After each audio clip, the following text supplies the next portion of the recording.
인사합시다. 오후에 보니 더 반갑습니다.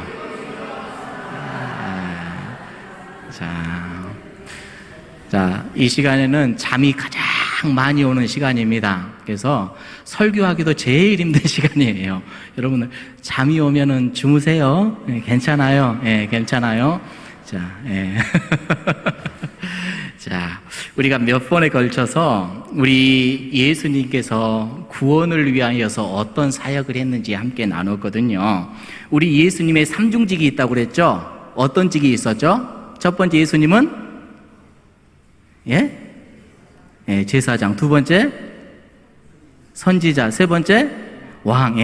제사장, 선지자, 왕의 직분을 가지고 이 땅에 오시고 우리를 구원해내셨는데, 특별히 우리 예수님께서는 가장 비천한 것까지 낮아지셨고, 또 하나님의 은혜 가운데 다시 승기 높아지셨다. 우리가 함께 지난주까지 함께 나눴어요. 그래서 우리를 구원해 주셨는데, 이 구원이 믿어지셔요? 이게 세상 사람들이 믿어지지가 않거든요. 그런데 여러분들도 믿어진다라는 하는 것 자체를 이렇게 논리적으로, 이성적으로 한번 쭉 풀어서 누가 딱 봤을 때, 그렇구나, 이해를 시킬 수 있는가? 불가능해요. 오늘은 우리 예수님께서 우리를 위해서 구원해 주신 이 사건 자체를 가지고 이게 어떻게 믿어지는지에 대한 부분들을 함께 나눌 거거든요. 그래서 오늘은 29번의 문제입니다. 요리문답 29번의 문제. 우리 함께 읽어보도록 하지요. 시작. 우리는 어떻게 그리스도께서 값주고 사신 구속의 참여자가 어떻게 되지? 우리가 어떻게 구원받았지? 어떻게 그 구원의 대상이 되었지? 이런 문제이거든요. 여기에 대한 답을 먼저 우리가 보고 함께 나누도록 할게요. 읽어봅시다. 시작. 우리가 그리스도께서 값주고 사신 구속의 참여자가 되는 길은 성령님이 그 구속을 우리에게 효력 있게 적용시켜 주시는 것입니다. 여러분, 내 이성으로 된다고요? 누가 간섭이 돼요? 저기에서 성령님으로 인하여서 우리는 믿게 된다라는 거예요. 내가 믿어야지, 내가 감동이 오네, 내가 이것은 이해가 되네, 이렇게 해서 믿어지는 것이 아니라, 이 믿음을 허락해 주시는 분은 바로 성령님의 역할이다라는. 그래서 우리 예수님께서 승천하실 때 무엇을 보내주신다고 그랬어요? 약속의 영 성령님을 우리에게 보내주신다, 이 말씀을 했죠. 그러니까 우리의 삶 속에 성령의 충만함, 성령님의 임재가 얼마나 중요한지를 우리는 잊지 말아야 되는 것이지요. 우리 예수님께서 이 땅에 오셔서 여러 사역을 했지만 그 사역의 절정, 십자가, 그리고 부활, 이 사건 자체에 대해서 우리가 생각을 했고, 이 사건을 통해서 우리가 구원받았는데, 이렇게 놀라운 일을 이루셨음에도 불구하고 사실은 우리는 죄로 인하여서 영적인 맹인이 되었고 영적인 귀가 막혀버린 그런 상황이었는데, 그래서 알 수도 없고 깨달을 수도 없었는데, 누구의 역할로 인해서 우리가 믿게 되었다? 성령님의 역할로 인해서. 그래서 성령님은 어떤 분이신가, 이 부분들을 우리가 잘 알아야 되거든요. 한번 따라해 봅니다. 성령님은 우리에게 오셔서 떠나지 않으시는 분이다. 여러분, 오늘 또 우리와 함께 하시는 성령님의 임재를 느끼시길 바랍니다. 성령님은 절대로 우리에게서 떠나지 않으셔요. 주님을 믿는 사람에게 오셔가지고 늘 역사하시는 분이 바로 성령님이십니다. 할렐루야. 오늘 또 우리 안에 성령님이 계시다라는 것을 잊지 마시기 바랍니다. 두 번째, 성령님은, 따라합니다. 성령님은 깨닫게 하시고 믿게 하시는 분이십니다. 첫 번째는 우리와 함께 하시는 분이시고, 두 번째는 우리가 믿게 하시고 깨닫게 하시는 분이시고, 또 성령님의 여러 많은 사역이 있어요. 세 번째는 이렇게 이야기해 볼 수가 있겠네요. 따라해 봅시다. 성령님은 치유하시고 회복하시는 분이시다. 성령의 능력으로 뭐 하는 교회? 부흥이 뭐래요? 부흥이 뭐래요? 여러분들이 생각하는 부흥은 뭔가요? 부흥은 본질로 회복을 하는 게 부흥입니다. 할렐루야. 예. 교회의 숫자가 많이 채워지고 하나님을 아는 지식이 많아지고 이런 것이 아니라 본질로 채워지는 게 부흥이에요. 이걸 부흥이라고 해요, 성경에서는. 예. 자, 그래서 성령은 치유하시고 회복하시고 본질로 이끌어 주시는 영이 바로 성령님이셔요. 자, 그래서 우리가 신앙생활하면서 가장 신비로운 부분 중에 하나가 바로 이 성령님이 계시다라는 거, 이 성령이 믿는 자들에게 늘 역사하신다라는 거. 자, 이 성령에 대해서 우리가 많이 들었어요, 많이 이해했어요. 자, 그럼에도 불구하고 성령님을 완전히 이해하고 완전히 알 수 있다라고 우리는 또 자만해서도 안 되고, 그것 자체가 불가능하다라는 것을 먼저 전제하며 성경에서 우리들에게 가르쳐 주신 그만큼만 우리가 알 수 있다라는 것을 먼저 이해해야 될 줄로 압니다. 자, 특별히 오늘 많은 것들을 여러분들에게 말씀할 수 있지만은 이거 말씀을 드리고 싶어요. 우리가 구원을 받은 사람인데 성령님이 지금 이 시대에 오셔가지고 가장 크게 역사하시는 게 뭔가? 자, 구약에서도 성령님 계셨어요, 안 계셨어요? 성령님 구약에서도 계셨어요. 태초를 창조하실 때부터 그 위에 수면에 운영하셨던 우리 성령 하나님, 여러분 아시죠? 구약에서도 성령님은 임재하셨고 구약의 이스라엘 백성들 가운데 나타나셔서 많은 기적의 역사도 일으키셨고 섬세하게 역사하셨거든요. 그런데 신약에 들어와서 우리 예수님께서 소개해 주신 이 성령님의 독특하심이 있어요. 구약에서는 언급이 안 됐던 성령님의 독특하심 딱 하나만 꼽으라면 성령님을 뭐라고 부르죠, 우리는? 뭐라고 불러요? 성령님, 무슨 성령님? 보혜사 이거 잊어버리지 말자고요. 오늘 이게 핵심이에요. 자, 따라합니다. 보혜사 성령님. 보혜사 성령님. 이걸 헬라어로 하면 파라클레토스 이렇게 나와요. 자, 보혜사, 파라클레토스 무슨 뜻이죠? 돕는 분이셔요. 돕는 분. 성령님은 철저히 우리를 도우셔요. 성령님의 역사심이 없으면 특별히 십자가가 믿어져요, 안 믿어져요? 안 믿어져. 부활이 믿어져요, 안 믿어져요? 안 믿어져. 삼위일체가 믿어져요, 안 믿어져요? 안 믿어져. 근데 성령님의 역사심 따라서 옆에서 우리가 신앙생활을 할 수 있도록 돕는 영이 누구시다? 바로 보혜사 성령님이시다. 구약에서는 이게 언급이 안 됐지만 우리 예수님께서 친히 오셔가지고 요한복음의 말씀을 쫙 보면, 성경 필사하셨어요, 요한복음 여러분들? 했죠. 거기에서 우리 예수님께서 수도 없이 말씀하셨던 것이 내가 너희들에게 보낼 영, 그 영, 도우실 영, 성령 하나님, 보혜사 성령, 이걸 얼마나 강조를 했는지 몰라요. 자, 그래서 우리에게 성령님은 늘 함께 하시고 우리가 예수님을 믿을 수 있도록 알게 하시고 깨닫게 하시고, 내 지식과 내 논리와 내 말발로는 뭐라고 설명을 할 수 없지만 이걸 알게 하시고, 오늘 또 세상 사람들은 강으로 들로 나름의 즐거움과 안식을 찾으러 많은 곳으로 향하지만 우리의 삶의 목표이시고 우리의 주인이 되시고 우리의 왕이 되시는 하나님 앞에 나와서 예배하게 하시고 엎드리게 하시고 주의 말씀에 순종하게 하시는 분이 바로 성령님이시다. 잊지 마시길 바랍니다. 자, 그래서 신학교에 가니까요, 구원론이라는 게 있거든요. 어떻게 우리가 구원을, 근데 구원론을 이끌어 성령론하고 똑같이 둬요. 구원론을 성령론으로 이야기를 합니다. 어떻게 구원받았는지를 깨닫게 하시는 분이 누구이기 때문에? 성령님이시기 때문에. 그래서 구원론과 성령님을 하나로 이렇게 묶어놔요. 얼마나 성령님의 역할이 대단한지. 자, 그래서 다음 시간부터는 이 구원의 여정, 성령님께서 간섭해 주셔가지고 우리를 구원의 단계 하나를 이르게 하시는 어떤 신학자들은 4가지로 구분하기도 하고, 어떤 분은 6가지로 구분하기도 하고, 어떤 분은 9가지로 구분하기도 하고, 막 구분을 하는데, 이 구원의 여정들 하나하나 살펴볼까, 그런 생각을 해요. 자, 그래서 저는 6가지를 놓고 함께 나누도록 하는데, 구원의 여정, 서정을 한번 띄워줘 보실래요? 방송실? 네. 자, 구원의 서정. 첫 번째 뭐죠? 부르심이다. 부르심이다. 누가 불러요? 누가 부르죠? 네. 여러분, 우리를 하나님께서 택하셨죠? 택하셔서 우리를 불러주셨어요.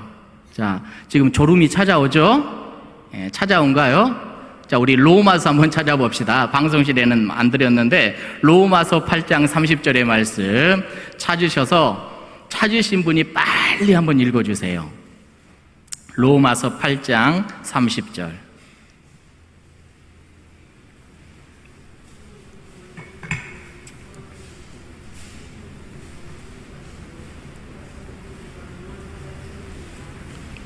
아멘. 읽으셨어요.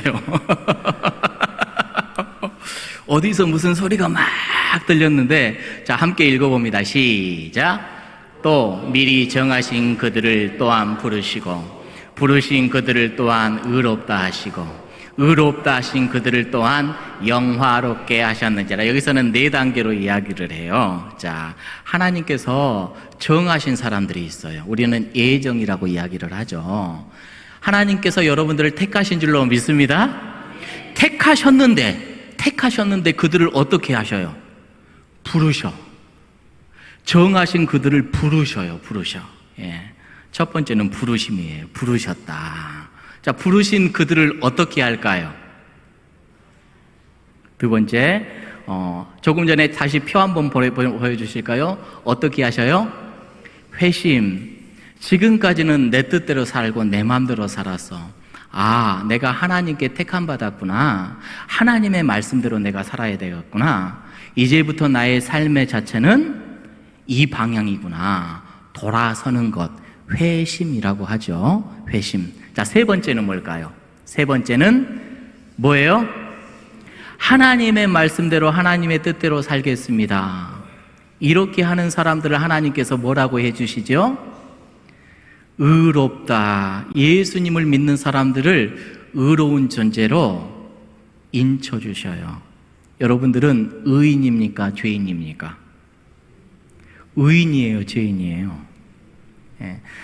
나는 죄인이 맞아요. 죄인이 맞는데 하나님, 우리 예수 그리스도의 십자가와 부활을 믿고 예수님이 나를 위해서 돌아가셨음을 믿는 그들을 우리 주님께서 의롭다 여겨주세요. 왜? 예수님이 내 죄를 갖고 죽으셨기 때문에 이제 더 이상 네 죄 예수님이 감당을 했기 때문에 너는 의로운 존재야. 이걸 칭의라고 하죠. 의롭다 인정해 주는 거예요. 나는 죄인이 맞아요. 그런데 하나님이 나를 예수님 때문에 의롭다 해주시는 거예요. 그래서 어떤 분들은 그래요. 나는 의인이다. 이런 말하고 다니지 마세요. 하나님이 나를 의롭다 여겨주셨지 내가 스스로 나는 의인이다 이렇게 하고 다니지 말라고요. 어디 이단들은 그러잖아요. 구원파는 그러잖아요. 그렇죠? 나 같은 것 하나님께서 예수님의 그 보혈로 덮어주셔서 내가 의인 되어서 감사로 살아가는데 나는 의인이야 하고 이렇게 다니면 안 돼요. 자, 그 다음 단계는 뭘까요? 우리 하나님께서 의인 되게 해주셔서 우리의 존재가 변화가 됐네요. 누구로? 하나님의 자녀로. 하나님의 자녀가 됐어요. 양자 삼아주셨다. 이렇게 이야기를 하죠. 그 다음 성화. 성화는 뭐예요? 이제 하나님의 자녀가 됐으니 우리 예수님처럼 어떻게 살아가는 거예요? 예수님의 모습을 보면서 우리가 그 예수님의 말씀 따라 그 인격과 모든 삶을 보면서 예수님 닮아가는 삶, 이게 바로 성화라고 하죠. 언제까지 그렇게 살아가야 되죠? 예, 주님 오실 그때까지 살아가야 되는 거예요. 옆에 분들이 인사합시다. 예수님 닮읍시다. 할렐루야. 예수 닮길 원합니다. 진심으로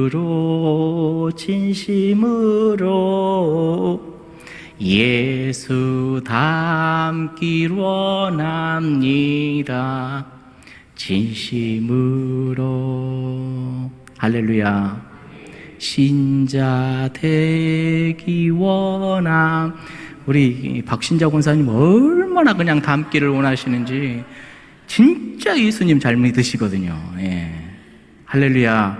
우리 정말로 예수님 닮아가는 사람이 되기를 원합니다. 마지막이 뭘까요? 6번째, 영화로운 존재가 되는 것이지요.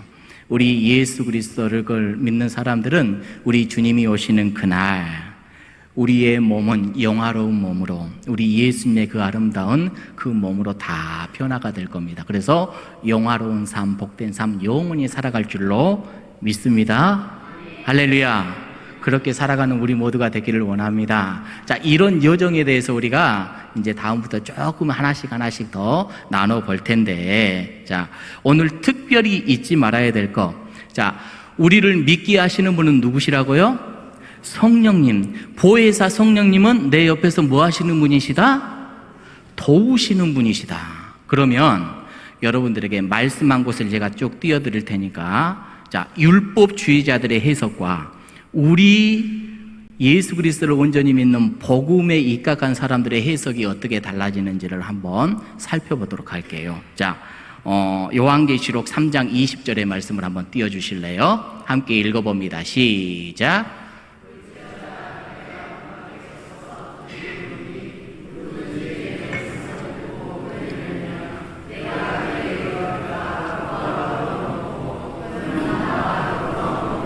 아멘. 여러분, 내가, 나, 누구죠? 볼지어다. 내가는 누구예요? 예수님이시죠? 예수님이셔요. 예수님이 문 밖에 서서 두드려요. 자, 이 문은 누구의 문이에요? 내 마음의 문. 그렇죠? 우리의 문이죠. 예수님이 내 문을, 내 마음을 이렇게 똑똑 두드리고 있어요. 자, 그런데 율법주의자들이 이야기하는 게 뭐냐면요. 자, 여기 있죠. 내는 예수님과 성령님으로 같이 이렇게 묶어버립니다. 묶어버려가지고 예수님하고 성령님이 나를 두드리는데 이분을 맞아들여야 될 것 아니에요? 누가 문을 열죠? 누가 문을 열어요? 내가 문을 열죠. 내가 마음 문을 열어야지 들어오실 거잖아요. 자, 그러면 문제가 뭐냐? 아, 예수님과 성령님은 밖에서 문을 두드리고 있는데 내가 열었기 때문에 내 공로가 있어요, 없어요? 율법주의자들은 있다라고 보는 거예요. 여러분들에게 물어볼게요. 나는 하나님의 자녀가 되었고 예수님을 믿고 오늘도 살아가는데 나는 구원받은 사람인데 내 공로 있어요, 없어요? 우리 강 권사님 있어요, 없어요? 권사님은? 권사님의 공로, 권사님의 노력, 권사님의 힘 있어요? 하나도 없어요? 네. 율법주의자들은 내 공로가 있어야 된다라고 주장을 하는 거예요. 내가 의롭게 살아가야 되고 내가 어떤 노력을 해야 되고 이런 부분들을 이야기를 해요. 근데 복음주의에서 저것을 어떻게 해석하느냐? 볼지어다 내가 문 밖에 서서 두드리노니, 이 내가는 예수님이에요. 성령님의 역할은 아니에요. 예수님이시고 누가 문을 연다고요? 문을 여는 사람은 난데 성령님은 어떤 역할을 하시냐? 그때 나에게 오셔서 마음문을 열어야지. 나를 도와주셔. 열 수 있도록 깨닫게 해주셔. 이게 바로 성령님의 그러니 내 공로가 없다라는 거예요. 할렐루야. 이런 차이들이 있어요. 이런 차이들이. 그래서 율법주의자들은 늘 생각하기를 내 힘, 내 능력, 내 어떤 노력, 나의 의지 막 이런 것들을 강조를 하거든요. 그런데 아니야. 내가 생각해보면 생각할수록 내 노력과 내 의지는 아무것도 아니었어. 오직 내 옆에서 임재하시고 나를 깨닫게 하시는 분은 성령님이었고 나는 그저 끌려갈 뿐이었어. 이게 바로 우리의 고백이 되는 것이지요. 우리가 그렇게 살아갈 수 있도록 오늘도 성령님은 도와주십니다. 때로는 내 마음이 상해서 교회 봉사하기도 싫고, 때로는 힘이 들고 관계에 문제가 있어서 교회에 나오기도 싫고, 하지만 성령님이 또 속삭이셔요. 네가 그러면 되겠니? 네가 있어야 될 곳이 여기 아니니? 내가 너 믿고 세웠잖아. 힘든 거 알아. 이걸 통해서 하나님이 얼마나 기뻐하시겠니? 너 사람 보고 나를 믿었어? 그거 아니지 않니? 그래서 여러분, 묵상, 하나님을 바라봄, 이게 얼마나 중요한지 몰라요. 내 생각으로 가득 채워지잖아요. 주님과 대화할 시간이 없어요. 여러분, 그래서 꼭 주님과 골방 기도하시길 바라요. 주님을 바라보는 시간이 우리들에게 있어야 돼요. 세상의 잡다한 소리 싹 다 내려놓으세요. 주위에서 이 말하고 저 말하고, 이게 맞네 저게 맞네, 이게 틀렸네. 저도 그래요. 저도. 하지만 모든 것들을 다 내려놓고 성령님의 음성을 들으려고 노력하고, 내가 어디에 있어야 되고 내가 무엇을 해야 되고, 이걸 깨닫게 하시는 분이 바로 성령님이시라고요. 그러니 우리 주님을, 우리 성령님을 이번 한 주간도 많이 바라보시고 그 음성 듣는 우리 모두가 되기를 주님의 이름으로 축복합니다. 여러분들이 가는 곳마다 예배가 되기를 원하고, 가는 곳마다 성령님의 임재가 느껴지기를 원합니다.